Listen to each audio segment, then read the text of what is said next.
All right, welcome to Chapter 8. This is the second chapter that deals with the time value of money. This time we're going to be looking at equal multiple payments instead of lump sum payments.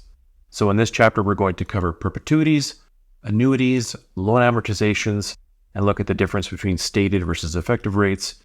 And throughout the chapter, we're going to use your financial calculator to help us with some of the heavy lifting. So we'll demonstrate some things with some formulas, but really get right down to using the financial calculator. So let's start off with perpetuity. So the outcomes for this section of the text are going to be to define a perpetuity and explain how perpetuities are valued.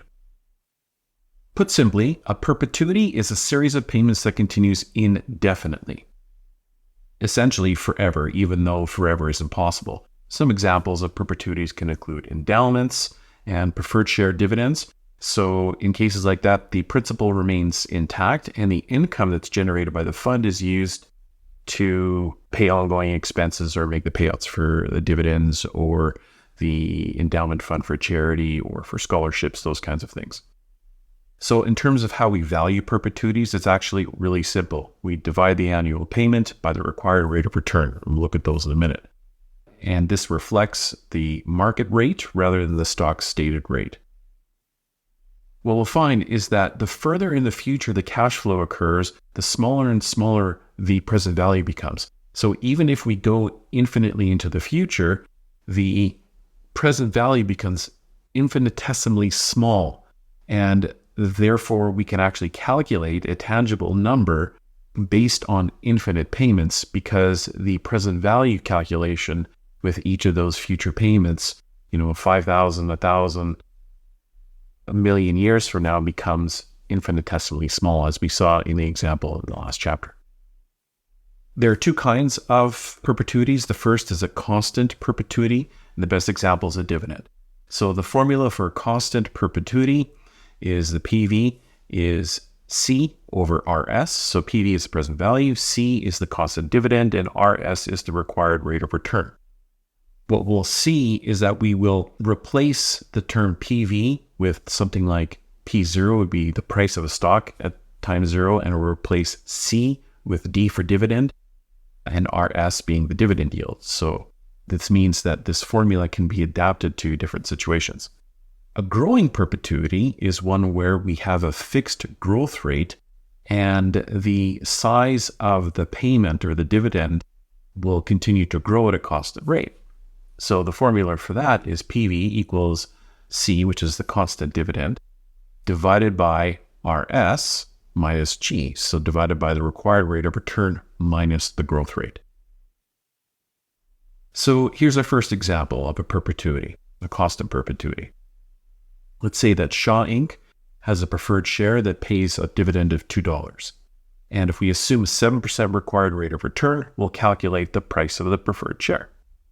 Using the formula, C divided by RS, the present value of that constant dividend is $2 divided by 0.07 or 7%, that's $28.57. So effectively, you would pay $28.57 for a stock that pays you a $2 dividend forever. The second example of a constant perpetuity would be, let's say that upon your death, you want to donate a sum of money to the Merpergo Benevolent Fund to establish an endowment to distribute annual scholarships of $10,000 to CBU MBA students. And your donation stipulates that the endowment must earn a minimum return of 6.5% to be sustainable. So in essence, what is the amount that your estate should donate to the fund when you die? So if we take that constant perpetuity formula again, we'll take the $10,000 size of the scholarship, divide by 0.065 or 6.5%. The present value ends up being $156,846. This means that's the amount that your estate would donate to the foundation to establish a fund to pay out scholarships of $10,000 per year in perpetuity. Let's change this up just a little bit with a third example. So let's say upon your death, you want to donate a fixed amount of $200,000 to the fund to establish the same $10,000 scholarship in perpetuity. This time the question is, well, what's the minimum annual return the fund has to generate to support that scholarship in perpetuity? Because quite often what happens is when people die, they're not going to back calculate how much they have to donate. They'll say, from my estate, I'm going to donate $200,000. So what this means then is we have to provide some instructions to the foundation on what the expected minimum return that has to be generated to maintain that fund in perpetuity. So we can modify the cost of perpetuity formula by shifting the variables around. So if we switch RS and PV, so the required rate of return, RS, must be equal to C, the dividend, divided by the present value. So if we take the $10,000 scholarship divided by the $200,000 donation into the fund, or the present value, because that's how much would go into the fund today if you died, that works out to 5%. So that means that the fund must earn a minimum of 5% on that $200,000 endowment for it to pay out $10,000 in scholarships every year perpetuity. The last example here is a growing perpetuity. This is adapted from the text. So let's say that Rooney Corporation has a stock that's recently paid a dividend of $1.75, and that dividend is expected to grow at an annual rate of 1.2%. So if the required rate of return on the market is 5.8%, what should that stock be priced at? So here we're going to apply the PV of the growing perpetuity formula. So C divided by RS minus G. We'll take $1.75 divided by 0.058 minus 0.012, so 5.8% minus 1.2%. And that gives us a result of $38.04. So you would pay $38.04 for a stock that just paid a dividend of $1.75, but then that $1.75 is going to grow at a rate of 1.2% per year in perpetuity. And that's all there is for perpetuities. Okay, now on to annuities. So we've got about 5 learning outcomes here. We're going to define an annuity. We'll distinguish between what we call an ordinary annuity and annuity due. We'll calculate the PV of both of those. We'll also explain how annuities can be used in lotteries and structured payments, and then how annuities can be used in retirement planning. So essentially, an annuity is a stream of fixed payments to be either paid or received in the future. Technically, a perpetuity is also an annuity that continues indefinitely, but an annuity essentially is any stream of payments that happens more than once. So technically, a payment that happens twice is an annuity. A payment that happens 5 times, 10 times, or an infinite number of times is also an annuity. So an ordinary annuity is a situation where the payments occur at the end of the period. And here's the formula for that. The PV is equal to the payment times 1 minus 1 divided by 1 plus R to the n over R. It starts to look complicated. And then when we look at an annuity due, the difference there is that the payments occur at the beginning of the period. In essence, the difference from an ordinary annuity to an annuity due is the interest from one period. Because if you put money into an investment today, it starts earning interest from today, as opposed to waiting to the end of the year when it starts earning interest after that. And here's the formula for an annuity due. Same thing as the ordinary annuity, but what's appended to that now is times 1 plus R. We're not going to use the formulas to do any of our work. I'm going to show you how to use the calculator to do it, but the calculator is based on those formulas. So let's get right into an example. Let's say that you commit to a program of investing $1,000 each year into an investment which earns 7% interest compounded annually. So what will the value of that account be at the end of 5 years if you made payments at the end of each year or the beginning of each year? So the first requirement, where you have the payments at the end of each year, is an ordinary annuity. And I like to start getting into these questions with an illustration using timelines. So here's what your timeline would look like. And the nature of this problem is we're going to invest $1,000 a year at the end of the next 5 years, starting 1 year from now. The question then is, what will that be worth in the future? Using our calculator, we can input 5N, 7 IY for the interest, 0 PV, because we're not calculating the PV and there isn't one, we're going to put 1,000 plus minus and enter PMT, and then compute the future value, and that should be $5,750.74. What I've included here is a little table that shows what the balance looks like each year and shows the balance forward, the interest earned, and the principal that's added. So if we start at the end of year one, we put $1,000 in, its balance is $1,000. Then year two takes that $1,000, adds interest of $70, and another $1,000 in principal. So you end up with $2,070, which rolls forward. Interest is calculated now on that balance, $144.90, plus another $1,000 in principal, etc. And you can see that it does grow to $5,750.74. The other requirement is to do this assuming that payments are made at the beginning of the period. And with the timeline, you can see that the payments are shifted to start 1 year earlier than with an ordinary annuity. So this time the principal is added essentially at time zero, which rolls forward, and the principal is calculated on that $1,000 balance at the end of the first year, and then keeps rolling forward. So in essence, you get one extra period of interest by the time you get to the end of period 5. So all you really need to do here is set the mode of your calculator from end mode to begin mode. So you can do that by pressing second function payment and then second function enter or set. And then you'll see the calculator will change from begin to end mode. And then now recompute the future value. Or if you start from scratch, make sure the calculator is in begin mode, enter 5N, 7IY, 1,000 plus minus PMT, and compute future value. In this case, the future value ends up being $6,153.29. Here's a second example of an annuity. Let's say that you want to put a sum of money into an account today, earn 7% interest. This time it enables you to draw $1,000 out of the account every year for the next 5 years. So how much do you need to deposit into the account today if you want to make withdrawals at the end of each year or at the beginning of each year? So a bit of a variation. Here's what our timeline looks like now. We've got 5 years. We want to pull $1,000 out at the end of each year, starting 1 year from now. So this is an ordinary annuity. If we use our calculator, we'll put 5N, 7IY, 1,000 PMT, and this time compute PV. Now, since this was already in your calculator, what we could have done is just put our calculator back in end mode.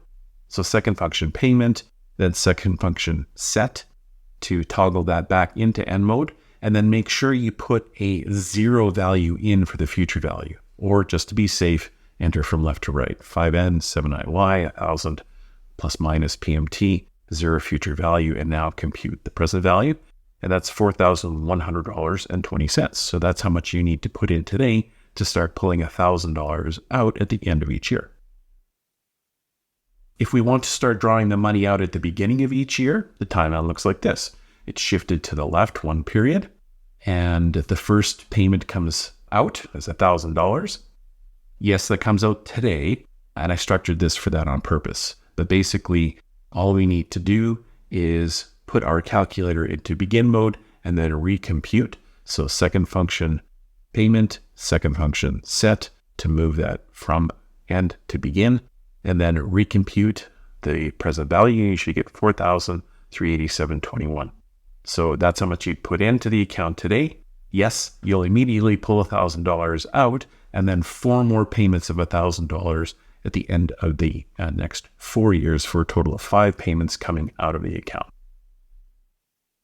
Next, we can look at how structured settlements or lotteries use annuities. And this now comes back to the problem that we started at the very beginning when I asked you, if you just won the $10 million lottery and had 2 choices, $2 million at the end of each year for the next 5 years or $8.5 million today, which would you take?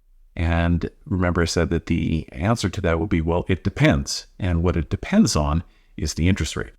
So let's assume first that you're going to be a little on the safe side. You're going to put those funds into a safe GIC that earns 5% annual interest, and you're not going to draw any funds out over the next 5 years. That's one of the requirements for this stuff to work. It assumes that you're putting money in, don't take any money out. So which option would you take with these parameters? There's a couple of ways that we could approach this. The first is to calculate the future values of each option and then compare them. So I'm going to actually use the same timeline and just different colors to solve this problem. So here's the timeline. We've got the 5 periods. In red, I've got $2 million that goes into the investment starting at the end of each year, starting a year from now. That will grow, so 5N, 5IY, 0 PV, 2 million PMT. Again, making sure your calculator is in N mode. Compute the future value to be 11.0. It's still off a little bit. There's some rounding there, but about $11 million. Alternatively, let's determine what the future value of $8.5 million is that we get today. 5N, 5IY, 8.5 million, plus minus, PV, 0 PMT, and then compute future value. Now, what's interesting here is that when you're dealing with lump sums, because that's what this is, it doesn't matter if your calculator is in end mode or begin mode, that lump sum that goes in today will still grow starting from today. So, and you test it out, try it with begin and end mode in your calculator and it won't matter. So that $8.5 million that you get from the lottery, if you put that into an account earning 5% today, that will grow to $10.8 million. So at 5%, what happens is you're better off taking the $2 million annuity as opposed to taking the $8.5 million lump sum. So that's the first approach. The second approach is to calculate the present value of the annuity and compare it to the lump sum. Here's what the timeline looks like. In this case, I'm going to say, well, I want to pull out $2 million a year for the next 5 years, starting at the end of next year. What's the PV of that? So from left to right, 5N, 5IY, $2 million PMT, and 0 FV, and compute the PV, and that's $8.7 million. So you see $8.7 million present value is higher than the $8.5 million lump sum. So this also proves that you are better off going with the annuity at a 5% interest rate. So what we can do now is actually determine the point at which we would be indifferent between the annuity and the lump sum. And that will help us determine that if you think you can earn an interest rate above that, then you'd be better off with the lump sum as opposed to taking the annuity. The way to solve that is simply to solve for IY.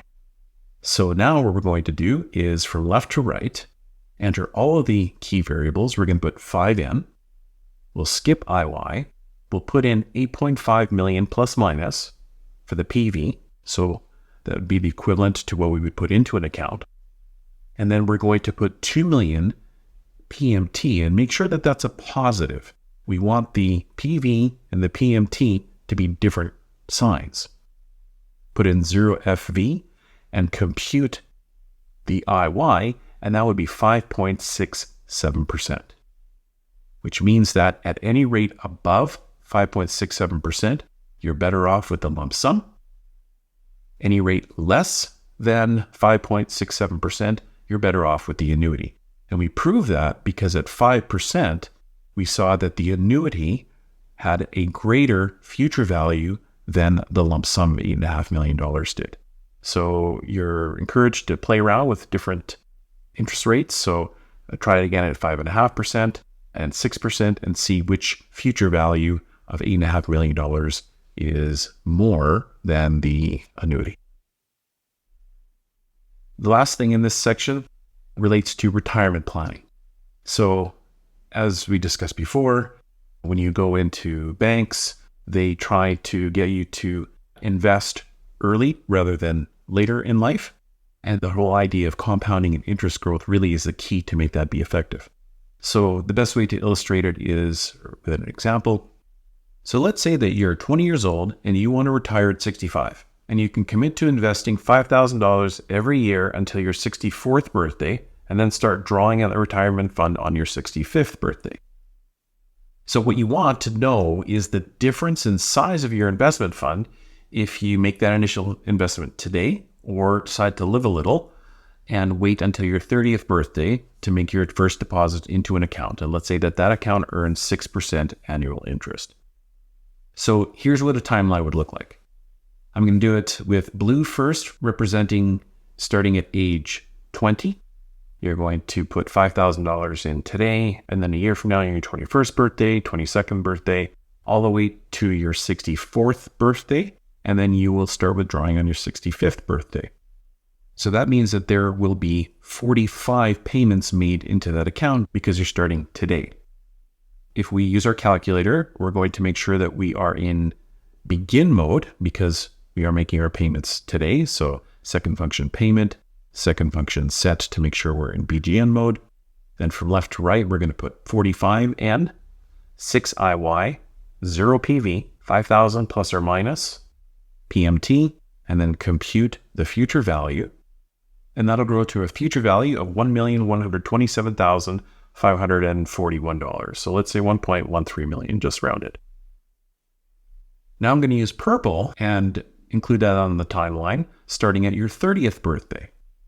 That'll grow for 35 years instead of 45 years. And that means we'll have 35 compounding periods instead of 45 compounding periods. If we change N from 45 to 35 and then compute the future value, you end up with $590,604. That's quite a bit of a difference. That difference is $536,000. That's roughly a 91% difference by waiting 10 years. Almost double the size of the account.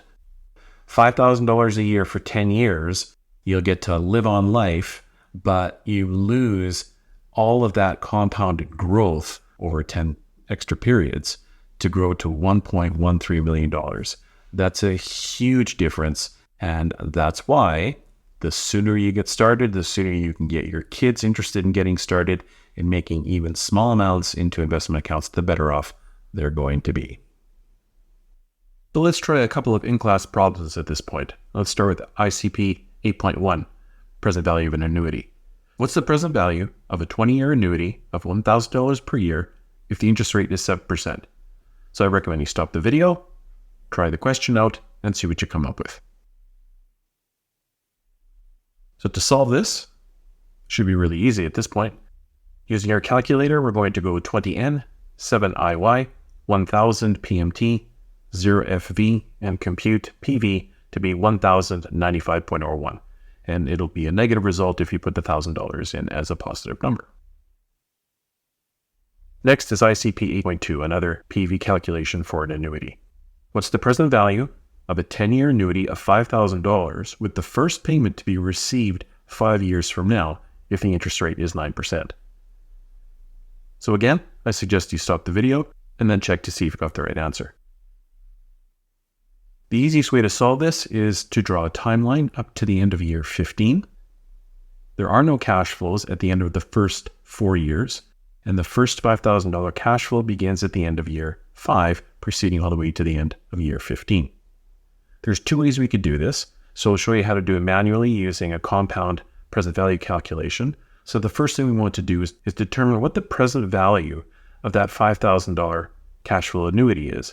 So if we go 10N, 9 IY, 5,000 PMT, 0 future value, and compute the PV, we'll get 32,088.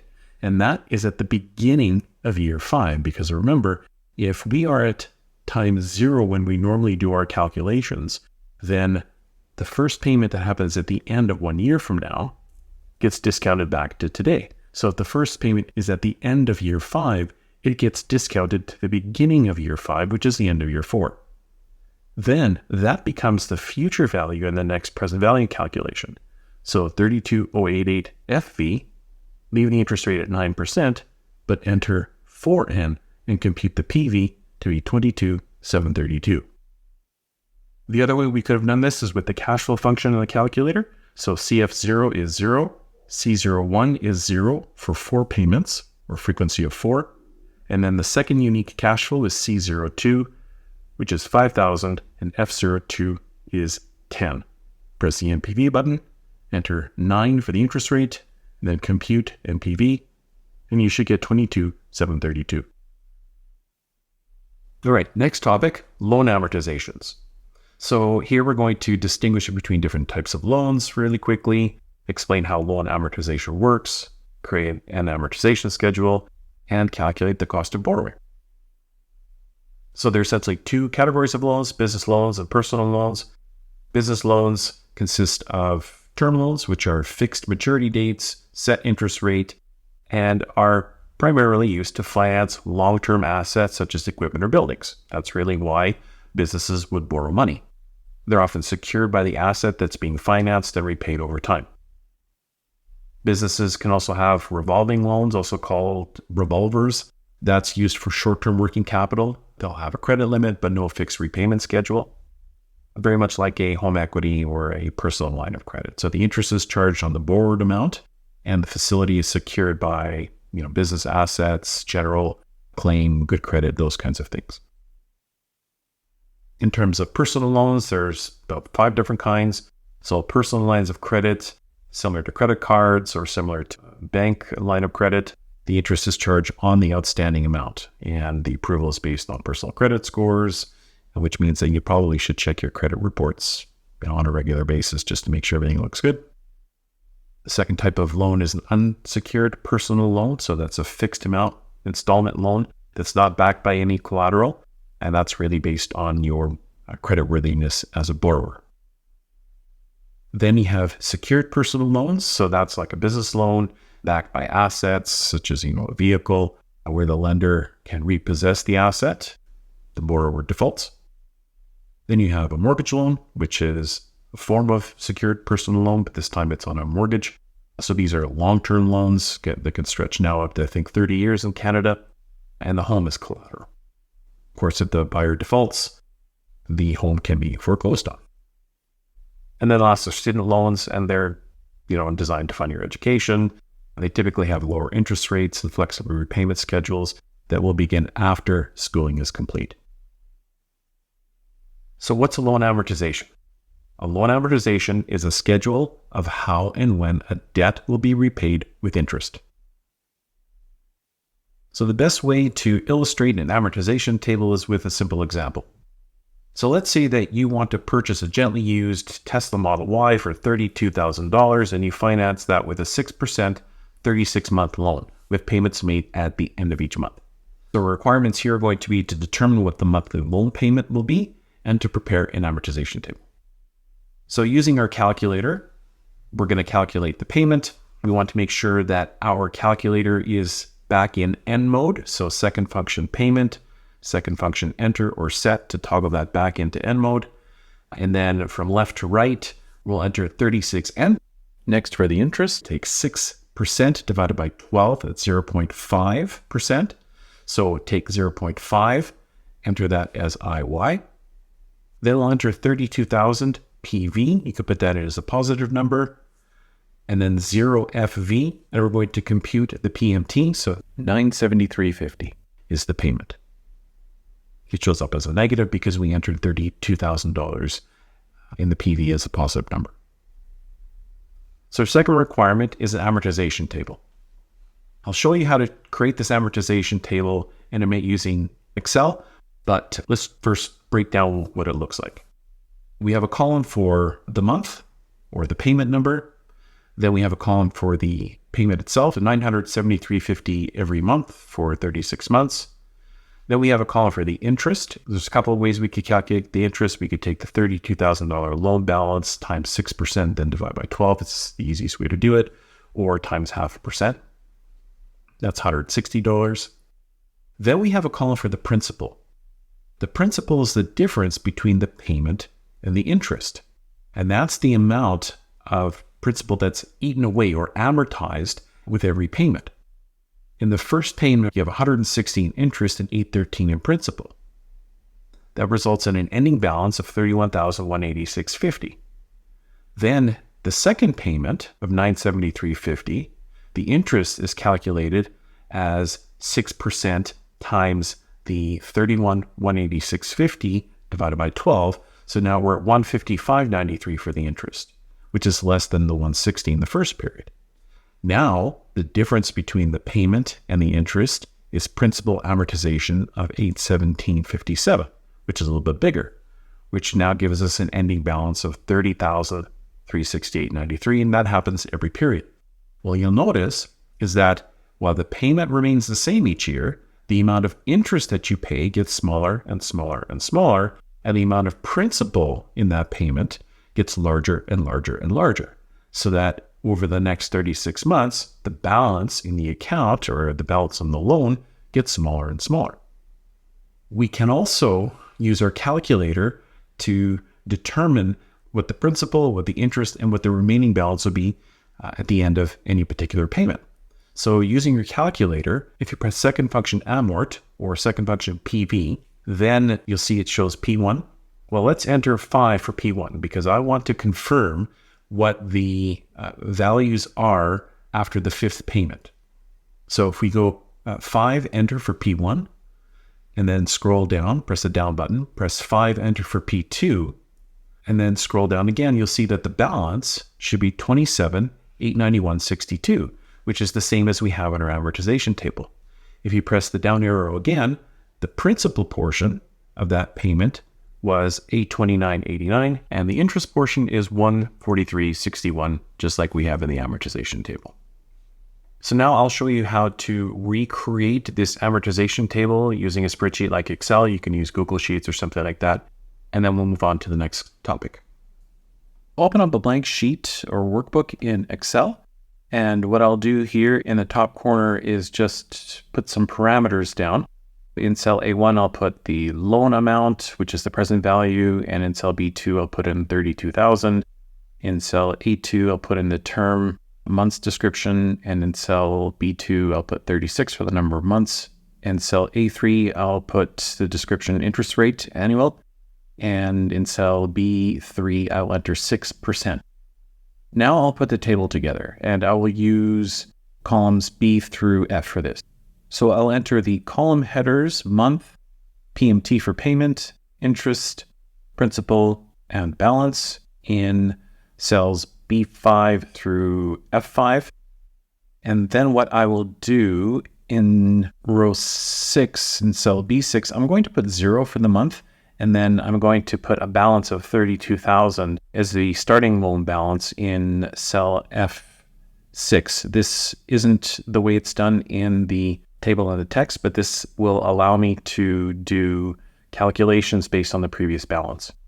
Then I'll enter the payment periods. So I'll just enter 1 in cell B7 and then 2 in cell B8, and then select those two cells and then copy them down to row 42 or something like that, to where you have 36 payments.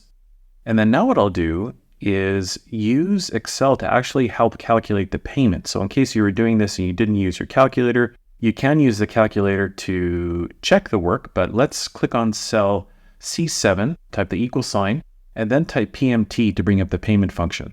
And then you'll see it wants a rate, N per PV, etc. So for the rate, click on cell B3. Now Excel actually does use a percent as opposed to the calculator, which does not. So you want to make sure that you use the percent sign here, which we did, or at least I did.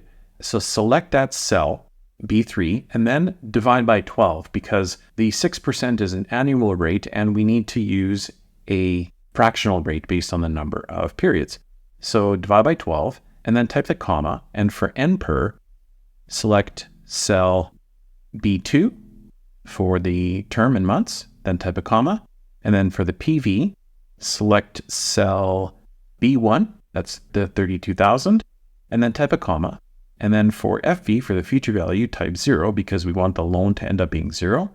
And then type a comma again. And then what will happen is it'll pop up to give you a couple of options. And so this is where you identify if you want beginning payments or ending payments. Just type 0 or select it from the list. And then you can close parenthesis, press enter or return, and you see the payment is negative 973.50, and that's because the 32,000 is put in as a positive number. So if you go back into the formula and just double click there, and put a negative sign in front of the reference to the loan amount in cell B1, and then type enter. Now it's a positive amount. So now we want to calculate the interest. And for that, click on cell D7, type the equal sign, and then click on the balance of 32,000 in cell F6, then type the multiplication sign, then select the interest rate in cell B3, and then to lock that rate in, because we're going to copy this row down later to all the other rows, and if we don't lock the cell, it will give undesirable results. So if you are using a PC, press F4, or if you're using a Mac, press function F4, and you'll see it puts little dollar signs in front of the B and the number 3, and that locks the column and row reference. And then type divide by 12, and you'll press enter, and then you'll see the interest is $160, which is exactly what we want. For the principal, click the equal sign in cell E7, select the payment of $973.50 in cell C7, type the minus sign, and then click on the interest we just calculated in cell D7. Press enter, and you'll see the principal is $813.50. Then finally, in cell F7 for the balance, type the equal sign, and then select the 32,000 in cell F6, and then the minus sign, and then subtract the principal amortization in cell E7, and press enter, and you should end up with $31,186.50. And then now I'll just clean up the formatting, select all of those values there, and then I will just make them a number with 2 decimal places. And you see that now my first row should match exactly what I have in the amortization table from the text. Now, the only other thing I want to do is I want to, because I didn't lock in the cell references in the payment formula, I'm just going to cheat here, and I'm just going to click on cell C8 and then just make that equal to cell C7. And then I'm going to select cells D7 through F7 and then just copy those down 1. Or you can drag the little green square or the fill handle in the corner there and drag it down 1. And so now the balance at the end is $33,68.93, which is what we want. And then select all of the cells C8 through F8.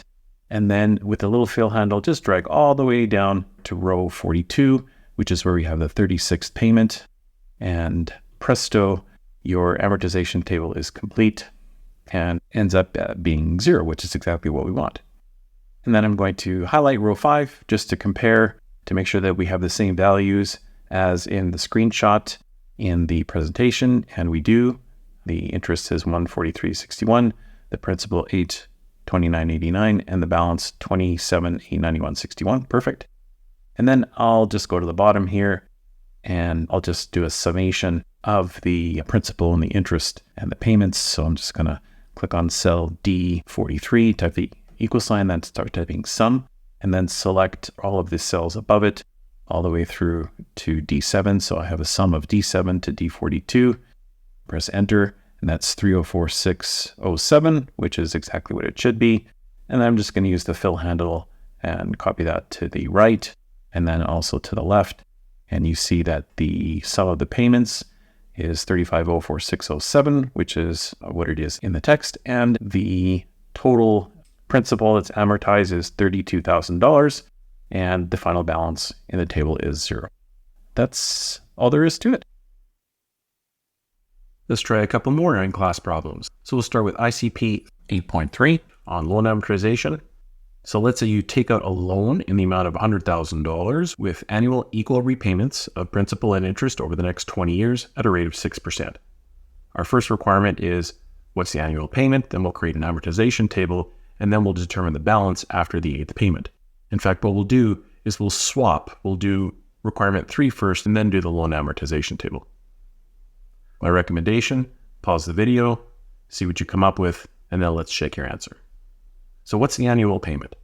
Using our calculator, we're going to enter 20N, 7IY, 100,000 plus minus PV, 0FV, and compute the payment to be $8,718.46. For the balance of the loan after the 8th payment, let's use the amortization function in the calculator, so second function amort. For P1, enter 8, so 8 enter, down arrow. For P2, 8 enter, and then just scroll down until you see the balance of 73,094.13. Now we'll do the amortization table. All right, so go ahead and open up Excel and let's put together the amortization table. So I'll start by creating some column headings for year, beginning balance, PMT for payment, interest, principal, and ending balance.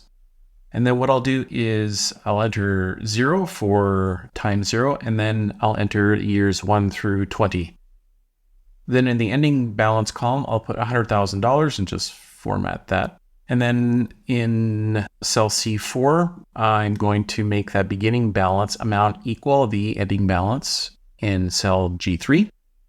Then for the payment, we're going to use the payment function. You can use your calculator, but this is a good practice. So we'll go equals PMT, hit the tab key or open parenthesis. For rate, we'll put 6%, and then type a comma. For NPER, number of periods, just type 20, comma.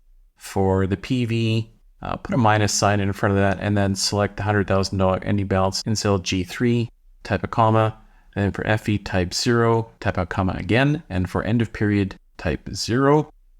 A close parenthesis, press enter. You should end up with a payment of $871846. Then for the interest, we'll make that equal to the beginning balance. So C4 times 6%, so that's $6,000. Then the principal amortization is the difference between the payment and the interest. So in cell F4, type the equal sign, and then select the payment in cell D4 minus the interest in cell E4. You should get $271846. And then for the ending balance, just click into cell G4, type the equal sign, and then select the ending balance in cell G3, type the minus sign, and then subtract the principal payment. And you should get $97,281.54. What I realized I forgot to do is lock the cell reference in the payment calculation to the $100,000 loan balance in cell G3. Instead, I could have just put the $100,000 loan amount in there instead of making it equal to that cell. It's probably what I should have done. But I'm just going to click back in the formula here, and where I'm seeing cell G3, I'm just going to click in between there and press F4, or if you're using a Mac function, F4 to put a couple of dollar signs in front of that. And then it locks the cell reference. Then I'm just going to clean the formatting up a little bit so it's all consistent and show a dollar sign with commas. And then I'm just going to select the contents from cell C4 through G4, use the little handle, the fill handle, drag all the way down to row 20, and that's it. My ending balance shows a 0, and I'm going to highlight the row with the 8th payment, and we'll see the balance is $73,094.17. Let's try another one with ICP 8.5. Here, you need to purchase a vehicle costing $70,000. The dealership is offering you 4.9% on a 5-year loan. Again, what's the payment? What's the amortization table look like? And after the 30th payment, what's the loan balance? Stop the video, see if you can come up with the answer, and check your results. For the monthly payment, using your calculator, we're going to enter 60 N. Remember, this is a monthly loan, so 5 years times 12 months is 60. For the interest rate, we need to take the 4.9% and divide by 12. So take 4.9 divided by 12 equals, and then just enter that as IY, so you don't have to worry about rounding. The actual amount is 0.41%. Then enter 70,000 plus minus PV, 0 future value, because as we pay down the loan, we're going to end up with a 0 at the end. Compute the payment, and you should get $1,317.78. For the balance after the 30th payment, second function amort, set P1 to 30, down arrow, set P2 to 30, and then scroll down to the balance. You should end up with $37,136.72. And now we'll do the amortization table. Okay, for this amortization table, I'm already going to start with some of my headings already put in. You notice I have an extra heading now this time in column G for extra payments. Even though it's not part of the question, I'm going to show you how to deal with extra payments, just like sometimes people will put extra payments down on their mortgage or car loan. So I'll enter 0 for times 0 in cell B4, and then there's a neat little function in Excel where you can fill in numbers down to a particular final number you want. So the first thing I want to do is enter a number 1 in cell B4. Then in the ribbon in the editing area, click this fill down looking icon. Then this series pops up. So click the little columns radio button, leave step value to 1, and where it says stop value, enter 60, and then press OK. And see what it does is it provides 60 rules for you. So we'll put the balance of the loan, 70,000, in cell H3. Then I'll go to beginning balance in cell C4, set that equal to the ending balance in cell H3. Then for the payment, we'll use the payment function, so equals PMT. Open paren, we'll manually put in 4.9 divided by 12. Make sure you put that in parentheses, okay? Otherwise, the math will be wrong. So add an extra bracket, 4.9 divided by 12, close bracket, then percent. Then the comma for NPER, number of periods, manually put 60, comma PV. This time I'll just put it in manually as negative 70,000 for the original loan balance. Type a comma and 0 for FV, then a comma again, and select 0 for end of period payments. Hit enter, and the payment, there you go, 1317.78. Then in the interest column, we'll do the same thing we did before. Click on that, cell E4 equals you can go ending balance or beginning balance, it really doesn't matter. So I'm going to just go beginning balance C4 times and in brackets, because I don't know what the exact number of the interest rate is per month. So in parentheses, we'll just take 4.9 divided by 12 with the percent sign, then enter, and the interest is 285.83. For principal, we'll click on cell F4 equals the payment in cell D4 minus the interest in cell E4 equals 103,195. Then the ending balance in cell H4, click the equal sign. We'll take the ending balance above in cell H3, and then we're going to subtract the principal in cell F4, and then I'm going to subtract as well, even though I don't have a number there just yet, cell G4. That will allow us to include extra payments if we so choose. Hit enter there, and the balance should be 68,968.05. I'm just going to highlight those and make them into commas with 2 decimal places. Then I'm going to select all the items in row 1, use the fill handle, drag down, and there you go. My amortization table is complete with the ending balance of 0. I can highlight the 30th payment and see that we end up with the same result as our calculator, 37,136.72. I can also total the amount of interest that I paid on this loan. So I'm just going to go down to the very bottom, and in cell E64, just type the equal sign and then sum, and I'll just select all of the content from cell E4 through to E63. So it's 9,066.90. I can copy that formula from cell E4 to F4, and that shows how much principal payments I made. So let's say now that I want to add extra payments to speed up the payment of my loan.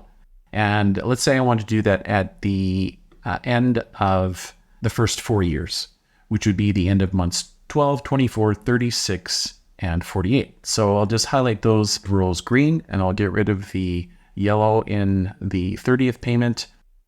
And then in those green rows in the extra payment column now, so cell G15, I'm going to add 500. In cell G27, month 24, 500. Same thing for payments 36 and 48. So you see that by including that extra payment column in my balance calculation, it already factors that in. So, and if I scroll down to the bottom, you can see that my table turns negative. You have to be really careful here. You can't have negative results in the table, which means that by making extra payments, we actually end up paying the loan early. When you see the balance turn negative, which happens to be in row 59, that 59th payment actually has to be overridden to be the amount of the remaining principal from the 58th payment of $374.43, plus you see that interest calculation of $1.53 in cell E62. Those have to get added together, and the final payment is forced to be that amount, which adds up to $375.96. And when we have that as the payment, you see that the interest is $1.53, and the principal automatically equals the rest. And then we have to delete any remaining payments. And you see that our amortization table shows $0 at the end of payment 59 and nothing for 60. And now that also adjusts the amount of interest paid. So you can see now the interest is $8807.30 versus some higher amount that it was before, over $9,000. And of course, the amount of principal showing in that column is reduced by $2,000, but that's because we just made those extra payments. So if we copy that formula from cell F64 over to cell G64, then that captures the additional $2,000 in payments. So we've still made $70,000 in total principal payments. We've just added $2,000 over the term of the loan. And now we can also determine how much interest is saved by taking this balance of $8807.30 versus the previous balance. And that's how you do amortization tables with extra payments. So now let's move on to stated versus effective interest rates. So our learning outcomes here are simply to explain the difference between stated and effective rates and to calculate the true cost of borrowing. Loans can actually be compounded more than once per year. All of our work so far has been done with one compounding period per year, but we can actually modify that. And we can distinguish between two rates. One is the stated or nominal interest rate, and that's simply the interest rate that doesn't consider compounding. It's basically one compounding period per year. The effective interest rate, also known as the effective annual interest rate or EAR, accounts for how often interest is compounded within a year, and that results in a higher rate. So more frequent compounding increases the effective interest rate. The formula to calculate this is actually quite simple. We can determine the effective rate of interest, or you may see in the textbook EAR, effective annual rate. I call it the effective rate because we're going to use our calculator for this. So the effective rate is equal to 1 plus the nominal rate divided by M, which is the number of compounding periods. So that's all in brackets. So 1 plus the nominal rate divided by the number of compounding periods. Again, that nominal rate is an annual rate. All interest rates are considered to be annual unless otherwise stated. And then that's to the exponent of the number of compounding periods per year, and then subtract 1. So if we take a very simple example, and this is actually real. So in Canada, the Interest Act of Canada actually requires that mortgages be compounded no more frequently than semi-annually. So good luck finding a bank that will not compound semi-annually. Maybe they will, but what happens is by compounding semi-annually, they're able to squeeze just that much more juice from the lemon. What's the effective rate of a 4.44% 5-year fixed mortgage rate compounded semi-annually offered by RBC? So if we use the formula, we would then take 1 plus 0.0444, because that's what 4.44% is, 0.0444 divided by 2, because there are two compounding periods. So effectively, that would be 1 plus 0.0222 to the exponent 2, because two compounding periods, and then minus 1. That gives us an effective rate of 0.44893, or 4.4893, which is a little more than 4.44. Now I'm going to show you how to use your calculator to figure this out. You notice at the bottom, right above the number 2, it says ICONB, that's interest conversion. So if you go second function interest conversion, and then you'll see it asks for NOM. NOM is a nominal rate. So let's enter 4.44 and then press the enter sign. If you scroll down one, it asks for the effective rate, but that's what we're going to calculate. So scroll down one more, and then you'll see it asks for C/Y, that's compounding periods per year. So if you enter 2, so 2 enter, and then you can scroll back up to the effective rate and now press compute, and you'll see that you'll end up with a rate of 4.44893. So this confirms that the formula works. You don't have to use the formula from this point forward. You can use your calculator. Let's illustrate using another simple example. So let's say that you have a credit card that charges 1.5% interest per month on unpaid balances. What's the effective annual interest rate? So this one is adapted from the text. If we did using the formula, we would take 1 plus 0.015. So that 1.5% is already the annual nominal rate of 18% divided by 12. That's how you'd get 1.5%, right? Because if you took 1.5 times 12 months, you'd get 18%. And then if we take 1 plus 0.015 to the exponent of 12, and then subtract 1, that's 19.562%. If we want to use your calculator for this, go back into the interest conversion. This time for the nominal rate, put 18, because we want to get that to an annual rate. So 1.5 times 12 is 18, and then press enter to put that in for nominal. Scroll down a couple of times to see CY. This time enter 12, so 12 enter for compounding periods, and then scroll back up and then compute the effective rate, 19.562. Pretty easy. Let's have a look at another in-class problem related to implicit rates. Frantic Freddy advertises some furniture by specifying no money down, no interest, and you can buy a new microwave for the super saving price of $450, according to Freddy's advertisements, and you would make payments of $25 per month for 18 months. But if you buy the oven right now paying cash, Freddy offers a 10% discount off the super saver price. So what's the implicit rate of interest in this offer? Pause the video, see if you can figure it out, and then after you've given it a shot, let's see if you're right. Using our calculator, we're going to enter 18 in for the number of months. For the present value, because we get 10% off the $450 super saver price, the real price of the microwave is $405, $450 minus the $45 discount. So we'll put 405 plus minus sign as a PV. Then we'll enter $25 for the PMT, 0 future value, and compute IY. You should end up with 1.13%, but that's per month. So if you multiply by 12, you'll get about 13.6% per annum, and that's the implicit rate in the offer. This is similar to 0% interest on car loans when they have promotions for 0% or a cash price that's usually lower. You can actually determine the implicit rate the same way. Let's look at ICP 8.4. This is a bit more of a complex annuity. So let's say that you plan to deposit $5,000 into an RSP each year for the next 30 years, and the first payment will be 1 year from now. How much will accumulate if the interest rate's 7%? Stop the video, see if you can figure it out. To solve this, we're going to enter 30N, 7IY, 0 PV, 5,000 PMT, and compute the future value, and that should grow to $472,304. For requirement 2, it's 30 years later now, and you have that amount in your RSP account. You expect to live for another 30 years, so how much can you withdraw each year? And assume that the interest rate's still 7%. Stop the video, see if you can figure it out. So to solve this, we can leave N at 30 because we have another 30 years to live.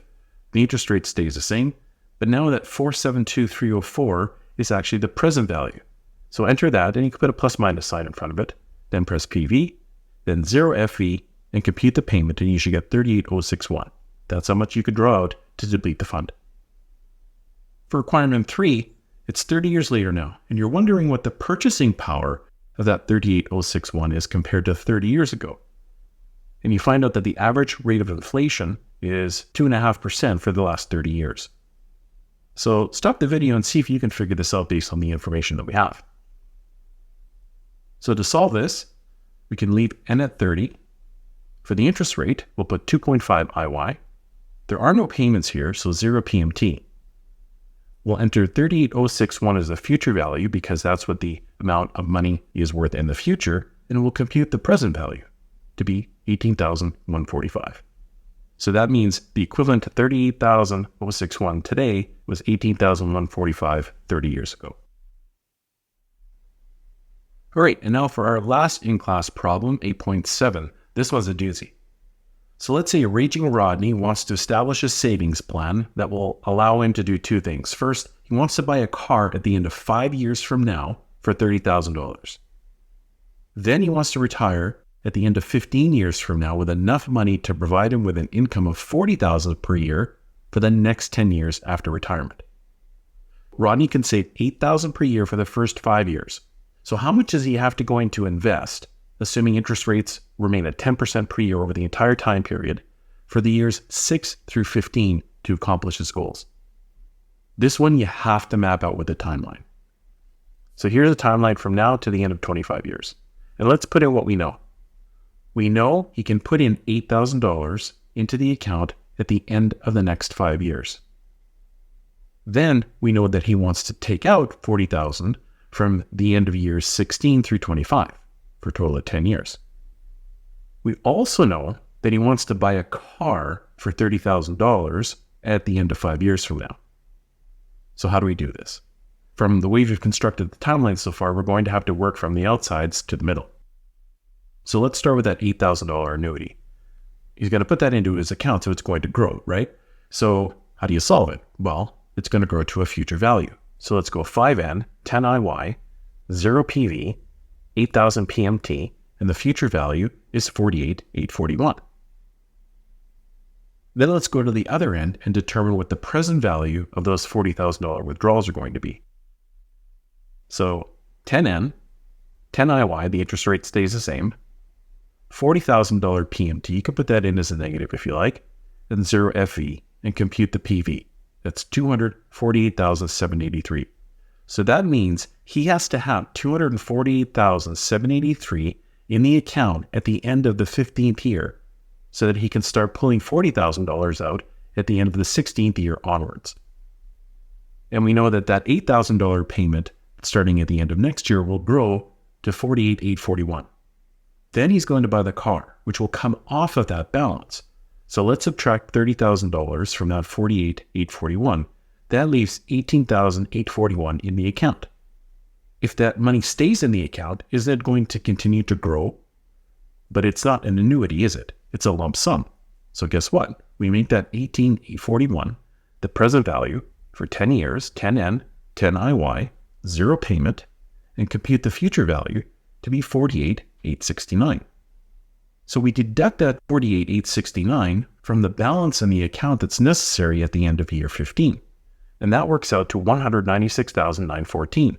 That's the amount that he has to make up with additional payments between the end of years 6 through 15. So calculate the payment. 10N, 10 IY, 0 PV, $196,914 future value, and compute the payment, $12,355. And that's what it looks like on the timeline. So that's it for Chapter 8.